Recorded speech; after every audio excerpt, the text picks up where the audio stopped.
So I was hired for a company that sold burritos, and I'm not going to get too into it, but Qdoba has better burritos in this place. So during the interview, I was like, I can't work Sundays because of religious reasons. And they're like, okay, don't worry about it. Not an issue. It was an issue. So the first day I work is a scheduled Sunday. So I come into work thinking it's a mistake, and I tell the manager, I'm like, hey, there must have been a mix-up. I can't work Sundays. I told you just the interview. He's like, no problem. Don't worry about it. It happened 3 more times. So the third time I leave a note on the manager's desk, I'm like, I cannot work Sundays anymore. I will no longer be coming in on Sundays. I told you this. So they scheduled me the next week on a Monday from 8 to 8:30 at night. And I'm thinking to myself, yep, I'm getting fired. So I go to work and they're like, hey, we need to talk. I'm like, all right, let me go clock in. They're like, no, you don't need to clock in. I was like, then we don't need to talk. So they're like, fine, go clock in. So I clock in and I sit down and I turn my phone on recording. I lay my phone on the table. I said, I'm recording this conversation. They're like, why? I'm like, because I know what's going to happen. They then proceeded to tell me that I was going to be terminated for changing my schedule. I said, is this because of the Sunday religious thing? And they said, yes. I said, I'm suing you. If you want to part two, tell me you went to a public high school in America without actually telling me it was in America. I got this one. So boom. We used to have this experiment in science class where they gave you a cotton swab and you swabbed the inside of your cheek. Then you took that swab and you swiped it on a glass slide, and you put the slide under the magnifying glass so you can see your cheek cells. Well, one day we're in class doing the experiment, and this young lady looks at the teacher and she was like, there's something wrong with my cheek cells. They're moving around and they have little tails. Teacher was like looking perplexed. Goes over and looks in the magnifying glass, and he was like, yeah, those aren't cheek cells. Tell me you got a little sister without telling me you got a little sister. There's a whole handful of my chips. You ugly and you disrespectful. You come into my space.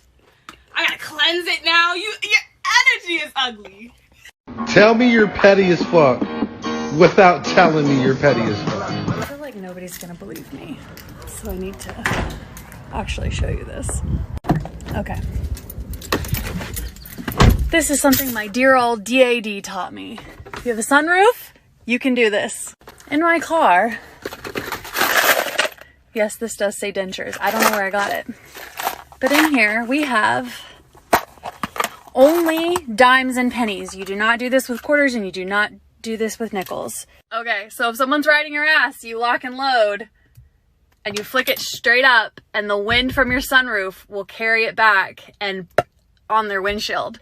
It's not strong enough to crack the windshield. They'll just think you kicked up a rock. They're not going to know you actually flicked anything because they can't see you doing anything down here, but they will back up off of your ass. So don't recommend on a highway though. That's dangerous. Tell me men kind of scare you without telling me men kind of scare you. So let me tell you about the time I reverse roofied this guy. A couple of years ago, a guy I went to college with asked me out on a date. We were supposed to be going to get drinks, and he was like, come to my house so we can just leave from this location and take one car. I didn't think anything of it, but when I get there, he says he's not done getting ready and that we should just come in for a second and chill and then we can depart. I get inside, he asked me if I want a glass of wine, and I'm like, of course I want a glass of wine, because I love wine. So he pours a glass of wine and he puts a wine charm on my glass, which I thought was kind of weird because it was just the two of us. So why do we need to identify which drink is which? I leave something in the car and, like a dumbass, leave my drink unattended for about a minute and a half and come back. And when I get back, there's this weird powdery substance floating on the top of my drink. At this point, all of the fire alarms in my head are like ring-a-ling-a-linging, and I had to think of a master plan quick. You guys will never guess what happened next. Tell me what makes your wife angry without actually telling me. This is an easy one. Babe!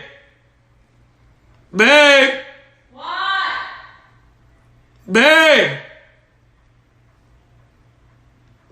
Babe, come here, babe.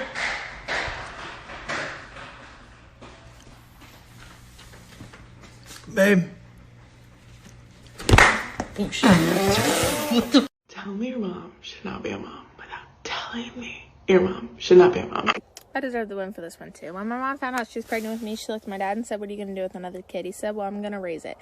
She said, okay, well, you have about a year with me. She left when I was 3. Before she left, we were going with her for a weekend. We told my dad, bye, I love you, gave him hugs and kisses. She said, well, if you love more than me, get the fuck out of my vehicle, and kicked us out. She got in a fist fight with my brother over a bed frame that his bed was on in his room when she had 3 other bed frames in the basement waiting for her. She came back into my life about 8 years later when I was 12, and she had a boyfriend I said I was completely uncomfortable around. He creeped me out. She said, well, if you're uncomfortable around him, probably shouldn't be in my life. And then whenever I was 17, she was the first person I told face to face that I was pregnant. She laughed in my face, said, what are you going to do about it? Asked her to get me health insurance. She said, sounds like something you're going to have to deal with. Now she'd rather sit at home instead of getting a job and drink all day. So, cheers. Tell me your parents spoiled you growing up without telling me your parents spoiled you growing up. Whenever I did well on a school test, my mom would let me use the dishwasher instead of washing it by my hands. And if I were to finish my Kuma homework faster, I would have gotten 1 extra potato for dinner. Tell me you the side bitch without telling me you the side bitch. Been knowing this nigga for 3 years. Ain't never met nobody in his family. Ain't never spent no more than 2 hours with him. But he pay all my bills and all my bills are paid.